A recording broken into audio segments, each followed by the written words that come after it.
I want to talk about automation in professional services. There are some services that can be automated. Now, what do we mean by automation? As a service giver, you might give a service once, but then every other client who comes after that is given the same service. Exactly in the exact duplicate. Let me give you an example. Let's say I'm teaching a particular concept in physics. I would go to my desk and then do a very good preparation of the lesson of the particular concept that I want to teach. I will rehearse it over and over again, and then at some point, when I'm satisfied that I have rehearsed it sufficiently enough, I will record a video of that lecture, of that lesson, so that now it becomes a video lecture or a video lesson. And then, instead of teaching that concept in real time to my student, I will play the video. So after playing the video, I can now go on to giving the questions or doing something else, which is a continuation of that lesson. I'm just giving an example here. I've taken a concept, done some thorough preparation of that particular lesson involving the concept. Then, when I'm in front of my students, instead of doing real-time teaching, I will play the video of that lesson that I had prepared. Because I prepared it and then I recorded it either in the studio or in class or anywhere else in the absence of students. Then when it comes to teaching, I play the video. I have discovered that students actually like my recorded video lectures rather than when I teach in real time. And I know exactly why this happens. It's because that when I'm preparing the video lecture, I'm usually very thorough. I think about all the questions that are possible with them. All the questions that they can ever ask me, I address them in that video. I use my previous experience with that concept. And then I think about that particular student who never understood this concept. And the reason why they never understood it was this particular area of the concept. And then I will do a little bit more work on that concept at that particular point. Then I would think about something else within the same concept. So the video may be 10 minutes, 20 minutes, maximum usually 30 minutes. And if it is very long, I can do it 45 minutes or 1 hour, especially when I'm going through a complete past paper with maybe 20 questions. I can do 1 hour video lecture. Now, given that I have done some thorough preparation, the lesson usually has got a lot of effect on the student, a lot of positive effect. So they end up liking my video lectures compared to my real-time teaching. So this is the concept. If I play the video, I don't get to repeat that particular lecture over and over again, which means it can be done in my absence. It can be done from a remote point, and it can be repeated with any group of students who come in after those students. Let's say, for example, in a particular form, I've got 2 different classes, but they are in the same form, at the same level. Maybe let's say Form 1 East, Form 1 West, because sometimes this is the way schools label their classes. Both of them are Form 1s, and I'm teaching them. There is a likelihood that if I'm teaching these classes in real time, I might do a pretty good job with one class, then with another class, I do a poor job because I'm repeating the content and I will tend to get bored, I'll tend to get tired and therefore skip some of the materials. That one happens. So, but if I had prepared a lesson in form of a video lecture, the same content as given to this class is exactly the same as given to this other class without skipping anything. So that is going to make the teacher rest a little bit, and the teacher is going to be as effective. And then let's assume you are teaching this concept year in, year out, as it happens, because our syllabus doesn't change so often. So we end up teaching a particular concept over and over again. Maybe let's say over a period of 30 years, you end up redoing that particular concept 30 times. 30 times. And maybe it's a concept for 10 minutes. If you do this over the whole syllabus, you find that that content actually becomes a little bit boring to the teacher.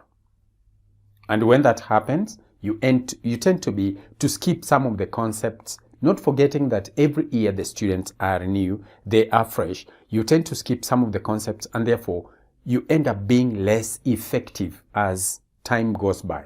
And then you wonder why your teaching is not as good as when you started. It's because that content becomes a little bit boring to the teacher. Although the students are new, they are very fresh, but as far as the teacher is concerned, the content has become a little bit boring, so he or she becomes less effective. So what is the solution for this? Record a video and then use that video over and over again. Again, when you are recording here, you need to be very, very thorough. Even if it is a 5-minute video lecture, just to be very thorough. Go through the process of preparation as you have been taught how to prepare a lesson, and be very thorough. Then rehearse it 2-5 times, and then after that, record it in a room. Like for example, here I'm in my studio at home, so I'm recording this, and I'm sure as soon as I've done some recording, I can go process it and then store it as a complete lecture, video lecture. This is what I'm talking about, your services being done very well and being done once and for all. Of course, this one cannot happen with all professions out there, but as far as teaching is concerned, you can be able to do that. You prepare your content once and for all, and then from there, when it comes to giving that service to a new group of students, you usually use that video. You may change the material here and there. You can redo the video or add some materials, remove some materials, refine the video until you have a perfect video. What I would call a perfect video. A very good video lecture is what I would call a perfect video lecture. Then after that, you can take your video. You can decide to use now technology in order to reach students who are not within your own compound. Maybe in a neighboring school, within the same country, outside the country, all over the world.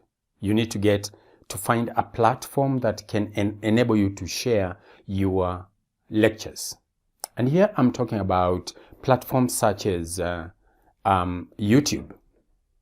You can create a YouTube channel where you have this video lecture and then you store them very well in an organized way according to a certain curriculum. Then any student can be able to go to your channel and learn from there.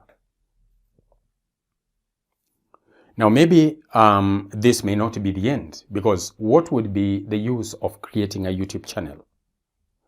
The number one aim of creating a YouTube channel, according to me, would be to monetize your services. I'll be talking about how you can do that, but over here, I want to emphasize on this point that once you've prepared your lecture, you can be able to share it with thousands or even millions of people out there via YouTube. Then as you share with them, you get some revenue from YouTube. Like I said, I will be talking about this in our next encounter. Now, You can even go ahead and find some other platforms, as I've already done with a different platform, and I've already tested. I've created 3 courses. If you check in the video description below and click on that link, it can take you to one of the courses that I have designed. And I'm attracting students all over the world. They are learning my content. But this time, any student who accesses my material has got to purchase those materials. And you can see I've been able to automate that part. It's just something that I've done just within my home, within my studio over here, recording my video lectures, maybe using a screencast, or maybe using a video like the one that I'm shooting right now. I may be using, let's say, a whiteboard. By the way, I've improvised a whiteboard here. I'll be introducing the whiteboard to you not whiteboard, but rather a light board. I've improvised one, and I'll be talking about the light board so that you can be able to see how I can do real tutorials without turning my back to the students. In other words, I'm facing you, but I appear to be writing somewhere around here. Again, you can go to one of my videos on my channel. I've prepared that, and you can be able to see how it's done, and then use your creativity to adapt the same in your subject. Now, what is the aim of doing all this? Revenue. And most importantly, automation, because I don't have to be there in real time in order to give the services. I have already automated the services by using videos. Once I have automated that process, then the payment is also automated. So I could be on holiday, but I still get paid. I could have retired even from this service and still get paid. I could be working on something else and still getting paid. Just like you could be in a school, your lesson is going on because you're using a video that you've shot of yourself, or you have gotten it from YouTube or wherever, and then you're using it in your class. And then at the same time, when your lesson is going on, you're doing something else that is productive. Maybe you're going through the notebooks or some other work you may have given some students, to kill 2 birds with the same stone. You're using the same time to teach and do something else as well. This is the magic of automation.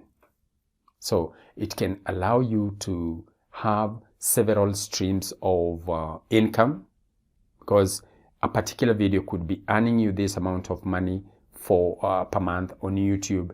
Another one does the same, and when you put all this together, you find that it becomes something substantial. And the good thing with YouTube is that the moment your students discover you and your style of teaching, you will never lack students. They will always be there, and they will come in huge numbers. The moment they come in huge numbers, views goes up, your subscriptions go up, and so is your revenue. So you will be encouraged to create more and more. So let me stop here, hoping that I've been able to teach you something as far as automation is concerned. And for those who are asking themselves as teachers, why do I need to make video lectures? I've given a hint as to why you need to do that and how it can be used. I'll be talking about this area as we go along in my channel. Actually, in my channel, I've dedicated it to teaching teachers how to use technology in their work. Whatever I do, I share with the teachers out there so that you can also be able to replicate the same in your area. You can be able to modify it, and so that you can be able to be at par with the times, because times are changing and teachers cannot afford to be left behind.